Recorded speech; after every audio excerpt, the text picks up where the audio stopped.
black, with bits of chrome. They looked like baby cannons, the real children of war, and I hated them for that, for what our teacher said they could do, and then I hated them for what they did when we gave up stealing looks at one another's bodies to press a left or right eye into the barrel and see our actual selves taken down to a cell, then blown back up again, every atomic thing about a piece of my coiled hair on one slide, just as unimportant as anyone else's, growing in that science class where I learned what little difference God saw, if God saw me.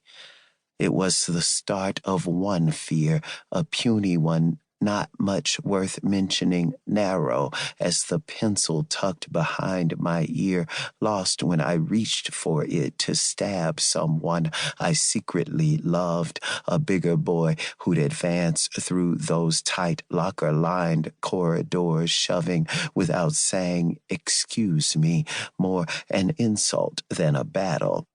No large loss, not at all. Nothing necessary to study or recall. No fighting in the hall on the way to an American history exam I almost passed. Redcoats, red blood cells, red bricked education I rode the bus to get. I can't remember the exact date or grade, but I know when I began ignoring slight alarms that move others to charge or retreat. I'm a kind of camouflage. I never let on when scared of conflicts so old they seem to amount to nothing, really. Dust particles left behind, like the viral geography of an occupied territory, a region I imagine, you imagine, when you see a white woman walking with a speck like me. The tradition. Aster, nasturtium, delphinium. We thought fingers in dirt meant it was our dirt, learning names in heat, in elements classical philosophers said could change us.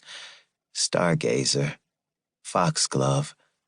Summer seemed to bloom against the will of the sun, which news reports claimed flamed hotter on this planet than when our dead fathers wiped sweat from their necks.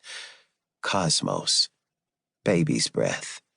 Men like me and my brothers filmed what we planted for proof we existed before too late. Sped the video to see blossoms brought in seconds, colors you expect in poems where the world ends, everything cut down. John Crawford, Eric Garner, Mike Brown. Hero. She never knew one of us from another, so my brothers and I grew up fighting over our mother's mind. Like sun-colored suitors in a Greek myth, we were willing to do evil. We kept chocolate around our mouths. The last of her mother's lot, she cried at funerals, cried when she whipped me. She whipped me daily. I am most interested in people who declare gratitude for their childhood beatings. None of them took what my mother gave, waking us for school with sharp slaps to our bare thighs. That side of the family is darker.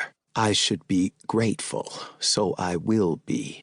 No one on earth knows how many abortions happened before a woman risked her freedom by giving that risk a name, by taking it to breast. I don't know why I am alive now, that I still cannot impress the woman who whipped me into being. I turned my mother into a grandmother. She thanks me by kissing my sons. Gratitude is black. Black as a hero returning from war to a country that banked on his death. Thank God, it can't get much darker than that. After another country,